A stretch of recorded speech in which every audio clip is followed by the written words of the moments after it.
loads of memories. Number one, that I was so cute, but also this picture was taken just when my bullying began.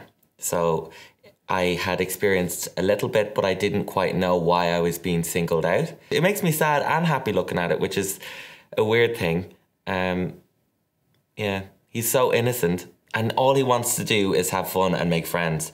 He just happens to be a little bit different.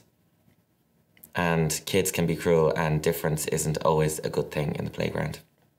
School for me was so mixed. I always was drawn to the girls, not because I fancied them, just because I liked hanging around with them. I never wanted to play football with the boys.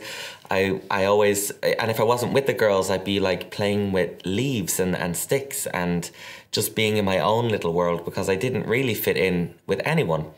And I felt really from day one that I was different. And if I made people laugh through being funny, they were less likely to give me hate or abuse or call out my differences and make fun of me in front of people. I remember having specific close friends, and I'm talking like 1 or 2 people that I could go to about anything. And they were my crutch, my savior, and just my safe place. And some of those people were actually teachers. You know, I can remember Mr. Holloway, Miss Donovan, Miss Ryan, Mr. Durkin. I know you don't know these people, but I remember these names because these are the people that made me feel happy, safe, and like I actually wanted to go to school, even though there were bullies there. And, you know, I think of that kid, me, and how strong he was to just pick himself up each day and go, you know what? I'm meant to be here. I'm meant to have fun. I'm meant to learn, and I'm meant to make friends. I'm not going to let these bullies prevent me from coming here. And you know, so you do have days, I did have days where I would wake up and I'd pretend to be sick. I'd tell my mom I wasn't feeling well simply because I was afraid to go in, or I was just worried of what would happen. I don't like to say that there was one specific low part, because I kind of feel like there was 2. You know, the bullying was so different when I was younger to when I was older, and there were so many years in between that I can't categorize them as the same thing. When I was about 6 or 7, I remember sitting in the classroom, and it's like one of those, you know, those nightmares that you wake up from, where the whole classroom is pointing and laughing at you because you had done something silly or stupid, or you had just been you. And I remember that happening, I think, for something so ridiculous. I had my fly on my trousers were down, and it was broken, so it kept falling down all day. And at the age of 6 or 7, being made fun of because of something like that and being called names because of that really makes you feel like a piece of poo. You just feel awful.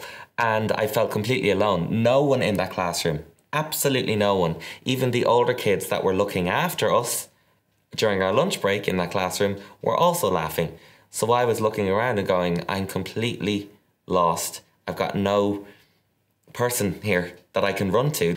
And then obviously it went on from there. And then the second sort of standout moment was when I was in secondary school. I was about 14 years old, and I was being called a lot of names. You know, gay, fag, puff, queer, weird, all of this. Why do you hang out with the girls? Why do you dress those clothes? Why do you talk like that? Why do you walk like that? And I don't know how to answer those questions. I talk and I walk and I am that way because I just am that way. I was born like this, and no one stood up for me. And I was thinking, we're 14, 15 years old. You're hearing me being called these names and you're just standing there. You're either standing there looking and saying nothing, or you're standing there looking and laughing along with the person calling me the names. Why? I wouldn't do that. I would say, hey, leave this guy alone. Why are you doing that?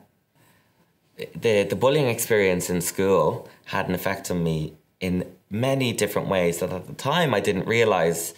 I didn't realize it was having such an effect on me. And I think mainly it was emotional.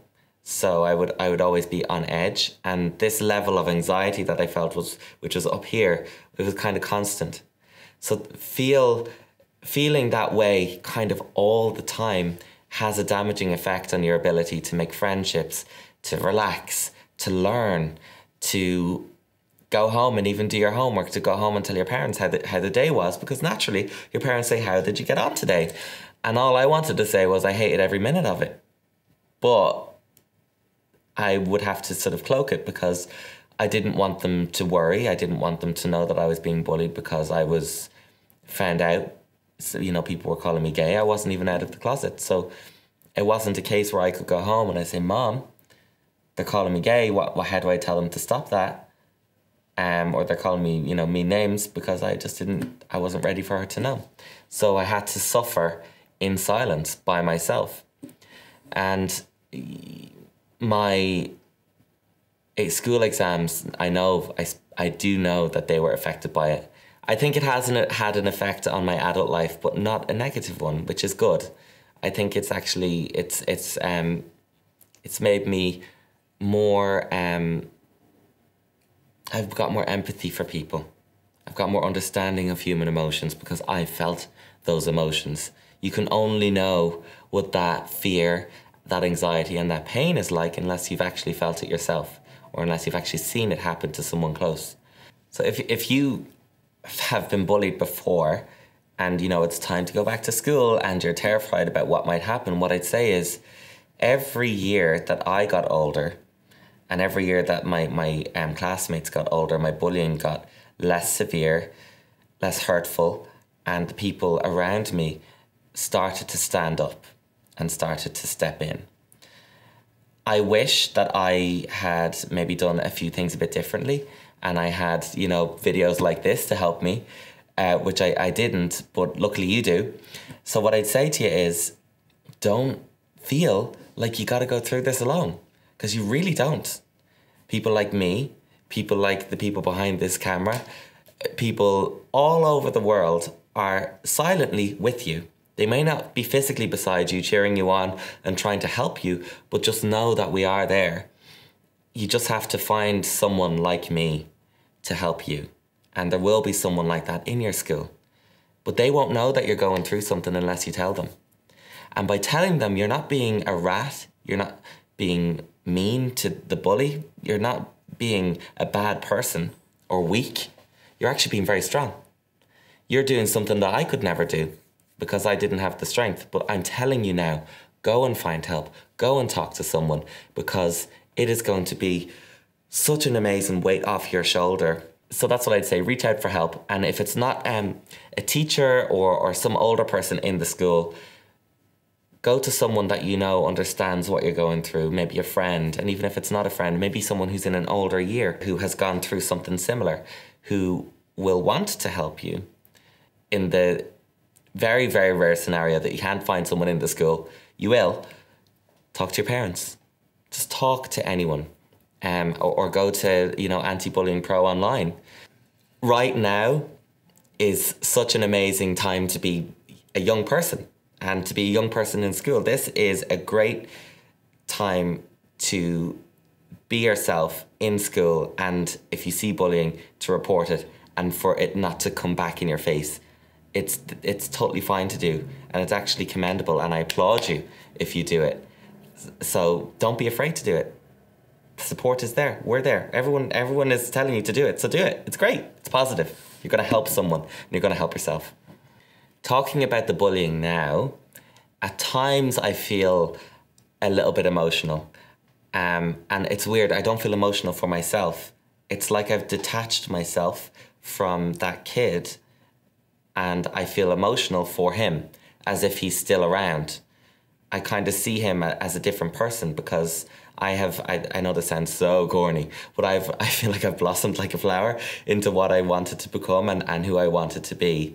And I look at him and I see him being constantly pushed down, restricted, constricted and prevented from being that beautiful young boy. So talking about him, I do feel emotional. But talking about me now, I feel happy. In the UK, 10 million children are going back to school. over half of them will be affected by bullying. You can change that by helping us train an anti-bullying ambassador in every school. Go to antibullyingpro.com/backtoschool2016 to find out how. And share your back to school picture, share your back to school advice using the hashtag #BackToSchool. This campaign is run by the Diana Award charity.